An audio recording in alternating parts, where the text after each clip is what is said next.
Aujourd'hui, je peux être un peu content parce que lorsque nous sommes en joie, nous dansons. Et ceux qui nous font danser, ce sont les artistes.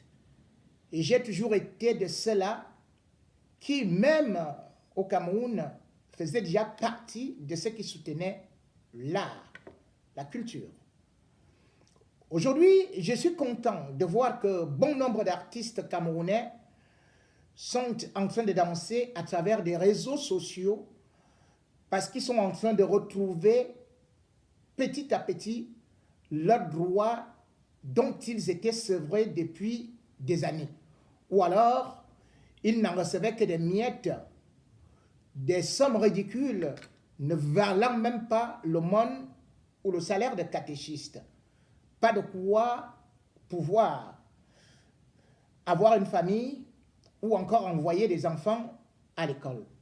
Certains ont donc pu constater que j'ai mis, par exemple, la vidéo de Longuet Longuet, tout heureux, tout joyeux, tout comme aussi d'autres artistes m'ont envoyé leurs vidéos. Je pense à ce témoignage de Papillon qui félicite ce qui est en train de se passer actuellement.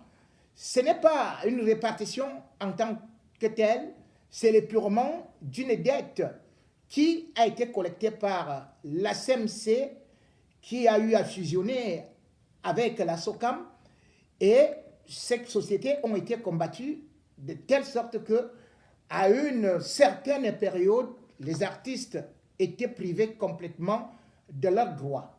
Les artistes, depuis le 18 août 2022, les artistes camerounais, disais-je, certains ont touché leurs droits ou alors leurs dettes qui, à l'aide de la période de 2005 à 2009, certes, ils avaient déjà été payés par la CMC, mais une partie, mais ils avaient déjà perdu espoir que le reliquat leur serait donné. Maintenant, certains sont contents jusqu'à être millionnaires en cette période de rentrée scolaire universitaire, ça tombe à point. Et d'ailleurs, Lady Ponce a salué cela, tout comme Longuet Longuet a salué celui qui a fait aussi ce travail, à savoir Sam Bende. Sam Bende, le président du conseil d'administration de la CMC, qui n'aurait pas pu faire cela s'il n'avait pas été soutenu par les pouvoirs publics. Et les pouvoirs publics, je pense particulièrement au ministre de la Culture, que j'ai souvent critiqué, à savoir Bidungpat, qui, le 12 juin 2020, a pris l'initiative de faire revenir Sam Bende de la Belgique afin de lui dire de pouvoir lancer une opération de recouvrement auprès des sociétés qui devaient verser des droits aux artistes. Ça fait qu'aujourd'hui, ces sociétés ont versé une bonne partie de ces droits et cette société, aujourd'hui, permettent aux artistes de ne plus être totalement des mendiants parce que l'art, c'est une profession, c'est un métier et c'est quelque chose qu'il faut respecter.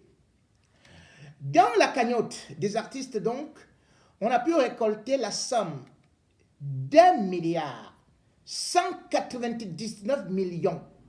Et ça, ce ne sont que 9 sociétés qui ont eu à verser cet argent dans les caisses de la CMC dirigée par le président du conseil d'administration Sam Bende.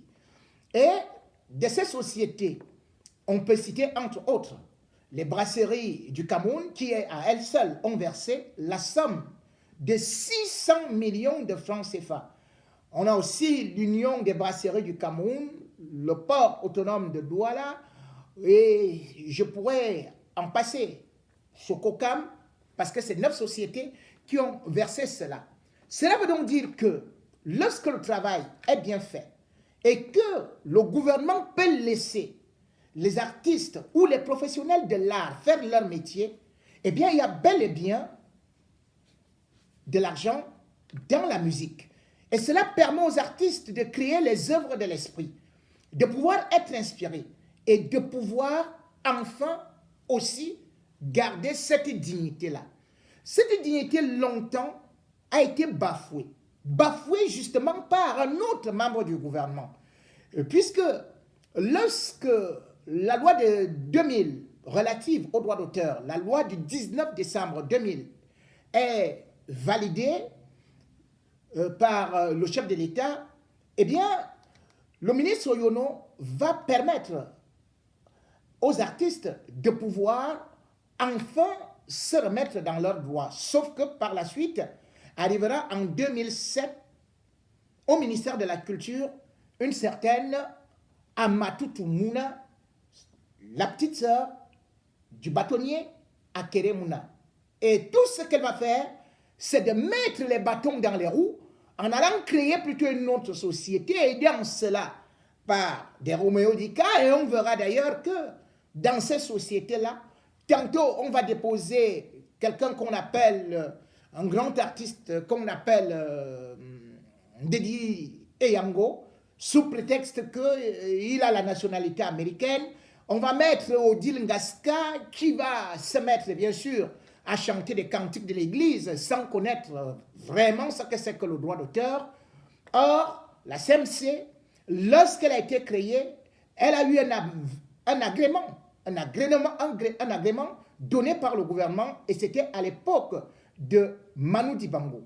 Sambé est venu, il a signé des contrats avec des sociétés, il a essayé de moderniser pour que les artistes puissent vivre de leur art.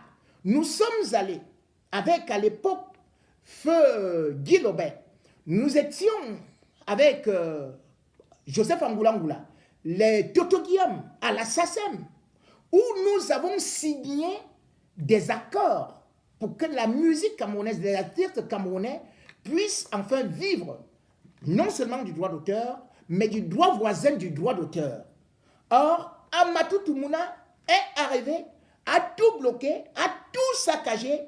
Les artistes, finalement, ne connaissant même pas défendre leurs droits, sont entrés dans son jeu où à une certaine époque, on a même accusé Sam Bende d'avoir détourné 100 millions de francs de la CRTV.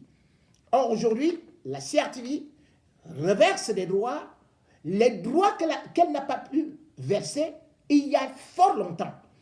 Et cette première somme d'argent a permis à la CMC de répartir déjà 340 millions à 685 artistes. Certes, tout le monde n'a pas eu, mais c'est déjà une bonne partie puisque d'autres pourront encore espérer avoir demain ou après-demain, et particulièrement en décembre, entrer dans la deuxième répartition. La première répartition ne concernait pas ceux qui jouent à la radio, à la télé, comme j'entends certains parler, mais ceux qui étaient dans l'art du spectacle, quelques petits pays qui faisaient des concerts et qui d'ailleurs pouvaient être des mascottes. C'est pour cela qu'on retrouve quelqu'un comme Longuet Longuet qui est productif, qui a beaucoup de répertoire et qui est souvent en spectacle. C'est eux qui ont eu des millions.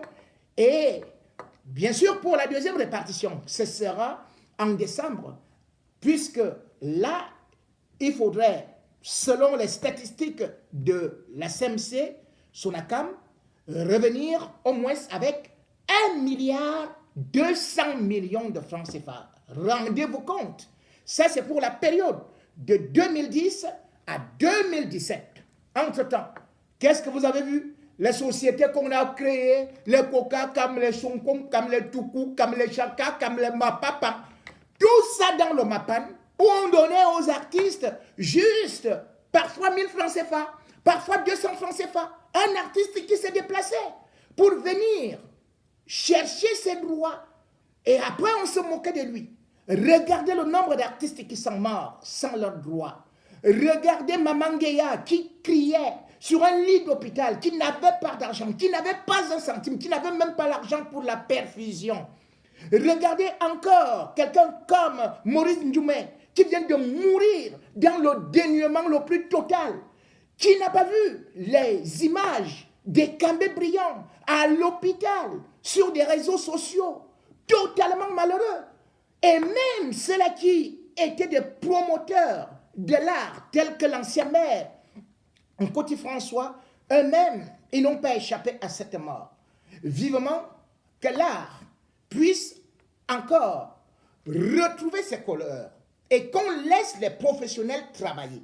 Je profite donc pour saluer Joseph Angoula, pour saluer Sam Bende et pour féliciter Bidumpat, que j'ai souvent critiqué pour sa gestion chaotique, catastrophique au niveau du ministère des Sports, mais qui aujourd'hui se retrouve dans son élément parce que lui-même c'est un comédien. Et quand on parle de l'art, ce n'est pas seulement de la musique. Il y a les littéraires, il y a les humoristes, il y a tout ça, il y a toutes ces sociétés qui sont là, qui devraient vivre. Laissons l'art fleurir. Et laissons le Cameroun s'épanouir encore, parce que quand on connaissait le Cameroun à l'étranger, c'était avec les Monibilé, disque d'or africain, avec aussi Tapalambolam. C'était avec Manu Dibango que Amadou Diop avait eu à produire dans les fleurs musicales du Cameroun. C'était avec d'autres grands noms aujourd'hui qui ne sont même pas acceptés dans leur pays comme Richard Bona. C'était avec les Francis Bébé qui est mort, qu'on n'a pas reconnu. Mais l'art camerounais, parce que le Cameroun regorge des artistes et des talents, devrait recommencer à vivre.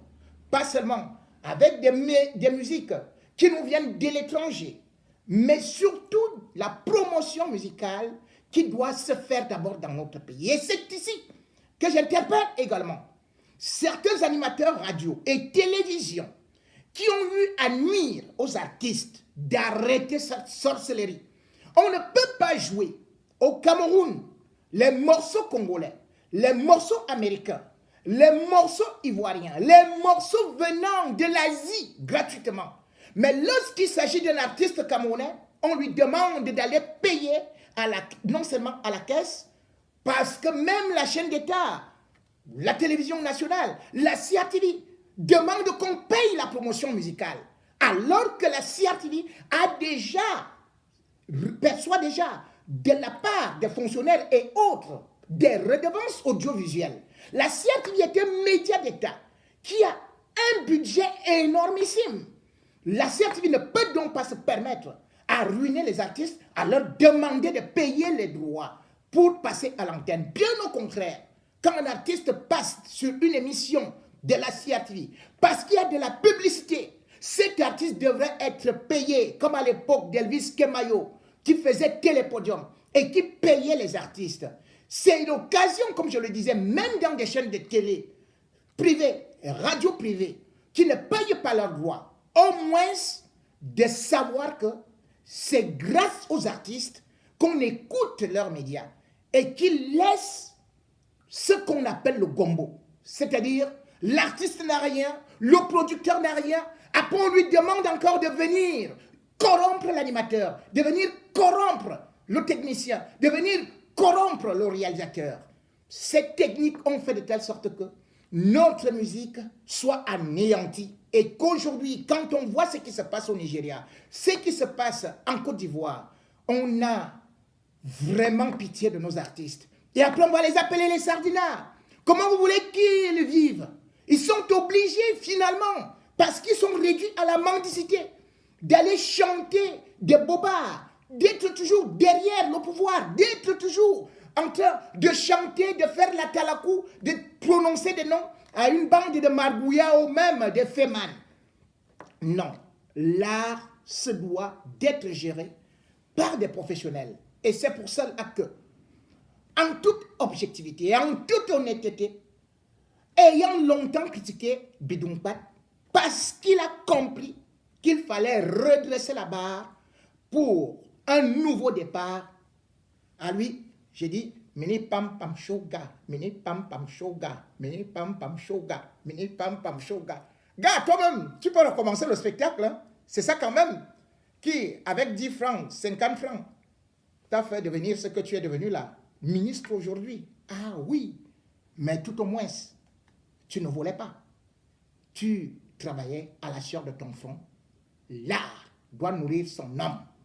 L'art ne doit pas conduire à la mendicité, mais plutôt à l'épanouissement. Et surtout, l'art représente notre identité, notre culture, notre emblème. Les artistes sont nos ambassadeurs.